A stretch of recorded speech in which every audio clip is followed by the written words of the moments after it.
Cuentos de amor, de locura y de muerte. La gallina degollada, de Horacio Quiroga.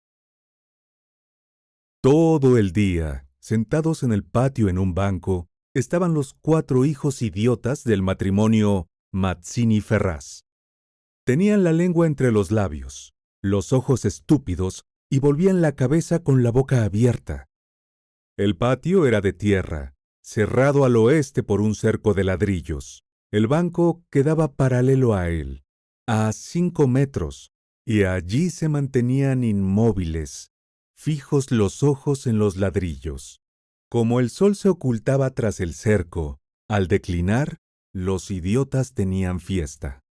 La luz enceguecedora llamaba su atención al principio.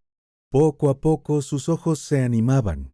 Se reían al fin estrepitosamente, congestionados por la misma hilaridad ansiosa, mirando el sol con alegría bestial, como si fuera comida. Otras veces, alineados en el banco, zumbaban horas enteras, imitando al tranvía eléctrico. Los ruidos fuertes sacudían asimismo su inercia, y corrían entonces, mordiéndose la lengua y mugiendo, alrededor del patio. Pero casi siempre estaban apagados en un sombrío letargo de idiotismo, y pasaban todo el día sentados en su banco, con las piernas colgantes y quietas, empapando de glutinosa saliva el pantalón. El mayor tenía 12 años y el menor 8. En todo su aspecto sucio y desvalido se notaba la falta absoluta de un poco de cuidado maternal. Esos 4 idiotas, sin embargo, habían sido un día el encanto de sus padres. A los 3 meses de casados, Mazzini y Berta orientaron su estrecho amor de marido y mujer y marido hacia un porvenir mucho más vital, un hijo. ¿Qué mayor dicha para 2 enamorados que esa honrada consagración de su cariño, libertado ya del vil egoísmo de un mutuo amor sin fin ninguno, y lo que es peor para el amor mismo, sin esperanzas posibles de renovación? Así lo sintieron Mazzini y Berta, y cuando el hijo llegó, a los 14 meses de matrimonio, creyeron cumplida su felicidad. La criatura creció, bella y radiante, hasta que tuvo 1 año y medio. Pero en el 20º mes sacudiéronlo una noche convulsiones terribles, y a la mañana siguiente no conocía más a sus padres. El médico lo examinó con esa atención profesional que está visiblemente buscando las causas del mal en las enfermedades de los padres.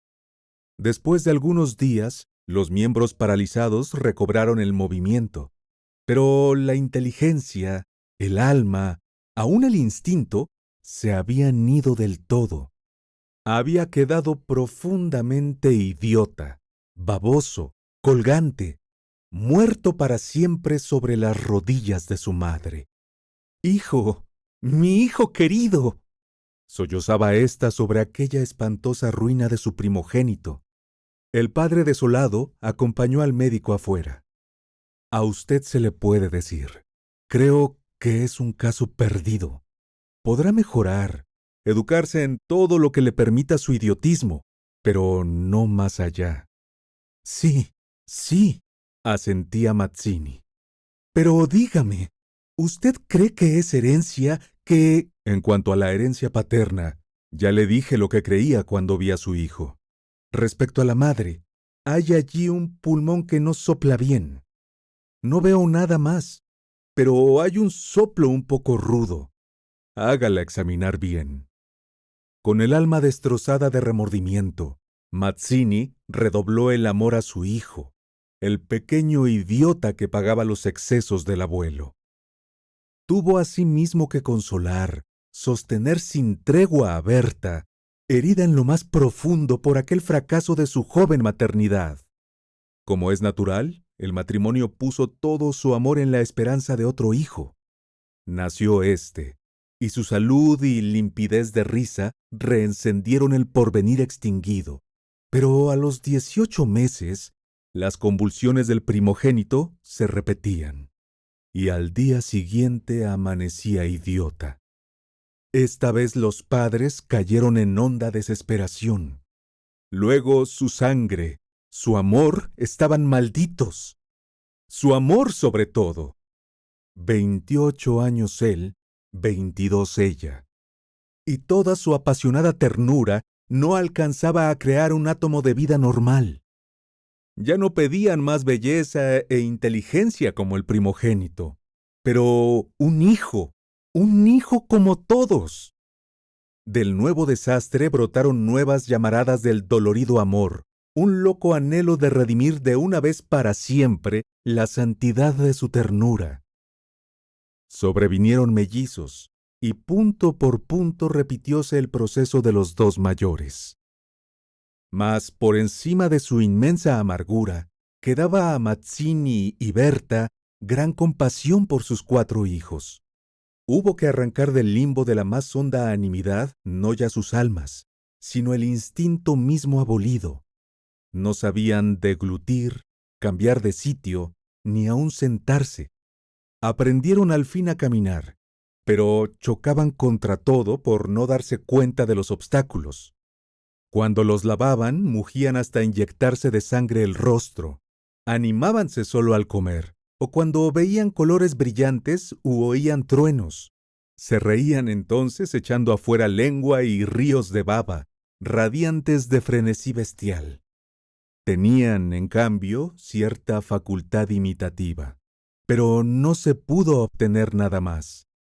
Con los mellizos pareció haber concluido la aterradora descendencia. Pero, pasados 3 años, desearon de nuevo ardientemente otro hijo, confiando en que el largo tiempo transcurrido hubiera aplacado a la fatalidad. No satisfacían sus esperanzas. Y en ese ardiente anhelo que se exasperaba, en razón de su infructuosidad, se agriaron. Hasta ese momento cada cual había tomado sobre sí la parte que le correspondía en la miseria de sus hijos. Pero la desesperanza de redención ante las 4 bestias que habían nacido de ellos echó afuera esa imperiosa necesidad de culpar a los otros, que es patrimonio específico de los corazones inferiores. Iniciáronse con el cambio de pronombre. Tus hijos. Y como a más del insulto había la insidia, la atmósfera se cargaba.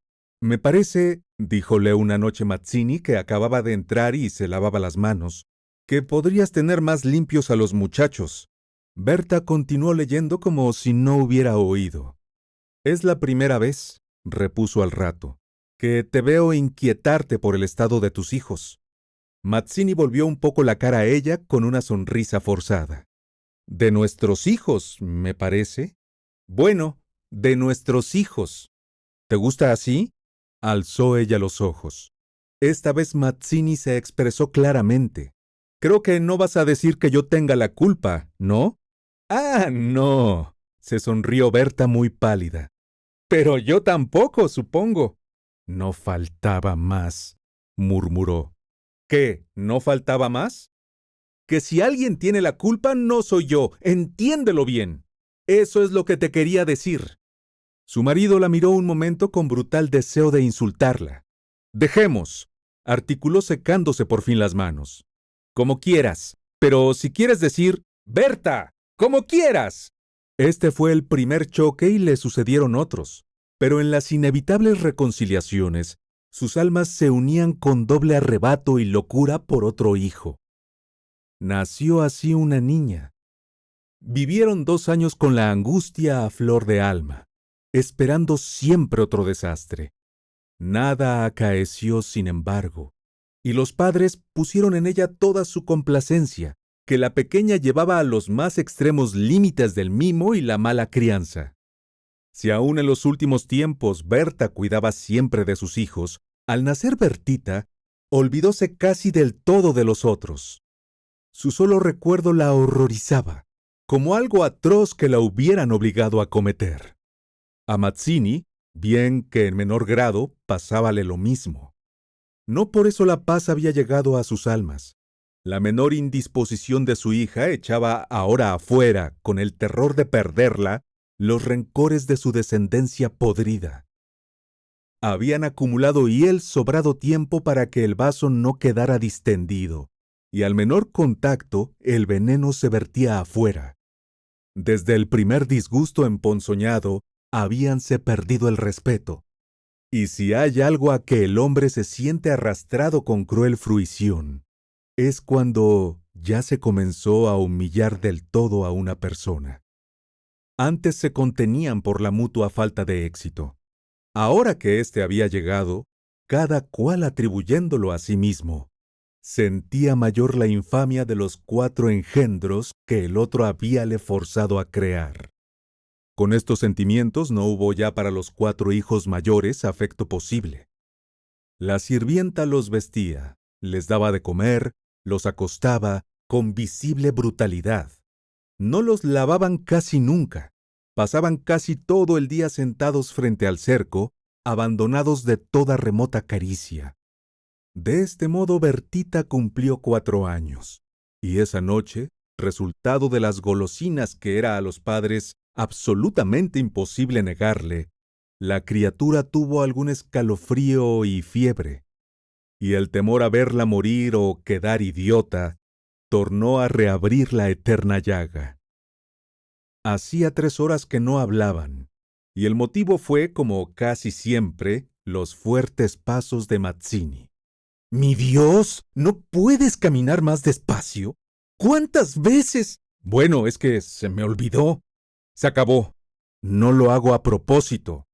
Ella se sonrió desdeñosa. No, no te creo tanto. Ni yo. Jamás te hubiera creído tanto a ti, tisiquilla. ¿Qué?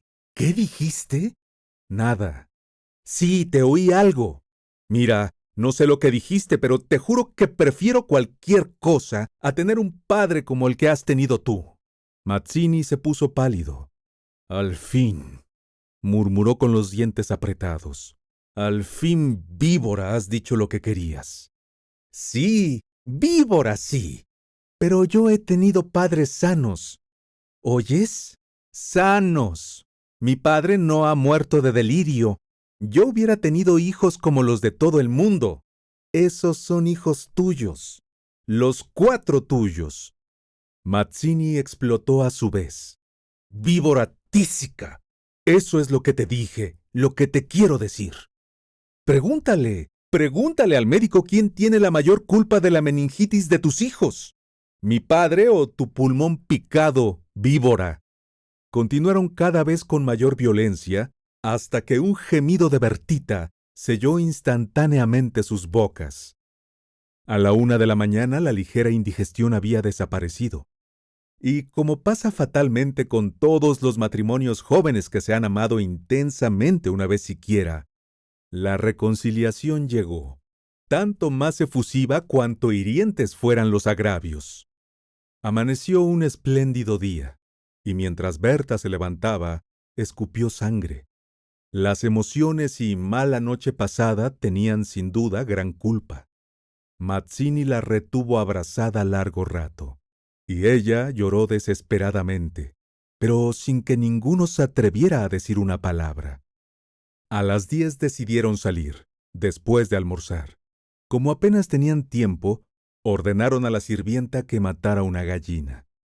El día radiante había arrancado a los idiotas de su banco, de modo que mientras la sirvienta degollaba en la cocina al animal, desangrándolo con parsimonia, Berta había aprendido de su madre este buen modo de conservar frescura a la carne.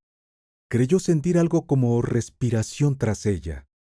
Volvióse y vio a los 4 idiotas, con los hombros pegados uno a otro, mirando estupefactos la operación. Rojo, rojo. Señora, los niños están aquí en la cocina. Berta llegó. No quería que jamás pisaran allí. Y ni aun en esas horas de pleno perdón, olvido y felicidad reconquistada, podía evitarse esa horrible visión. Porque, naturalmente, cuando más intensos eran los raptos de amor a su marido e hija, más irritado era su humor con los monstruos.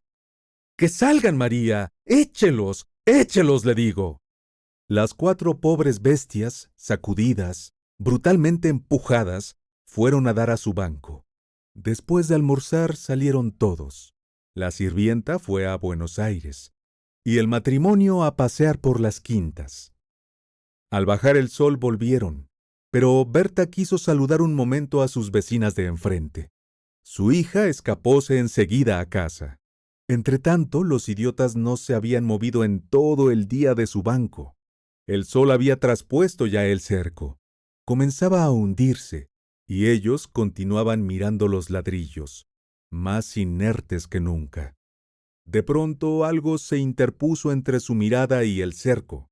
Su hermana, cansada de 5 horas paternales, quería observar por su cuenta. Detenida al pie del cerco, miraba pensativa la cresta. Quería trepar. Eso no ofrecía duda. Al fin decidióse por una silla desfondada, pero faltaba aún. Recurrió entonces a un cajón de querosene, y su instinto topográfico hízole colocar vertical el mueble, con lo cual triunfó. Los 4 idiotas, la mirada indiferente, vieron cómo su hermana lograba pacientemente dominar el equilibrio, y cómo en puntas de pie apoyaba la garganta sobre la cresta del cerco, entre sus manos tirantes. Viéronla mirar a todos lados y buscar apoyo con el pie para alzarse más. Pero la mirada de los idiotas se había animado. Una misma luz insistente estaba fija en sus pupilas. No apartaban los ojos de su hermana, mientras creciente sensación de gula bestial iba cambiando cada línea de sus rostros. Lentamente avanzaron hacia el cerco. La pequeña, que habiendo logrado calzar el pie, iba ya a montar a horcajadas y a caerse del otro lado, seguramente sintióse cogida de la pierna. Debajo de ella, los 8 ojos clavados en los suyos le dieron miedo. «¡Soltame! ¡Déjame!», gritó sacudiendo la pierna, pero fue atraída. «¡Mamá! ¡Ay, mamá! ¡Mamá! ¡Papá!», lloró imperiosamente. Trató aún de sujetarse del borde, pero sintióse arrancada y cayó. «¡Mamá! ¡Ay, ma!». No pudo gritar más. Uno de ellos le apretó el cuello, apartando los bucles como si fueran plumas, y los otros la arrastraron de una sola pierna hasta la cocina, donde esa mañana se había desangrado a la gallina bien sujeta, arrancándole la vida segundo por segundo. Mazzini, en la casa de enfrente, creyó oír la voz de su hija. «Me parece que te llama», le dijo a Berta. Prestaron oído, inquietos, pero no oyeron más. Con todo, un momento después se despidieron, y mientras Berta iba a dejar su sombrero, Mazzini avanzó en el patio. «¡Bertita!». Nadie respondió. «¡Bertita!». Alzó más la voz, ya alterada, y el silencio fue tan fúnebre para su corazón siempre aterrado, que la espalda se le heló de horrible presentimiento. «¡Mi hija! ¡Mi hija!». Corrió ya desesperado hacia el fondo, pero al pasar frente a la cocina, vio en el piso un mar de sangre. Empujó violentamente la puerta entornada y lanzó un grito de horror. Berta, que ya se había lanzado corriendo a su vez al oír el angustioso llamado del padre, oyó el grito y respondió con otro. Pero al precipitarse en la cocina, Mazzini, lívido como la muerte, se interpuso conteniéndola. «¡No entres! ¡No entres!». Berta alcanzó a ver el piso inundado de sangre. Solo pudo echar sus brazos sobre la cabeza y hundirse a lo largo de él con un ronco suspiro.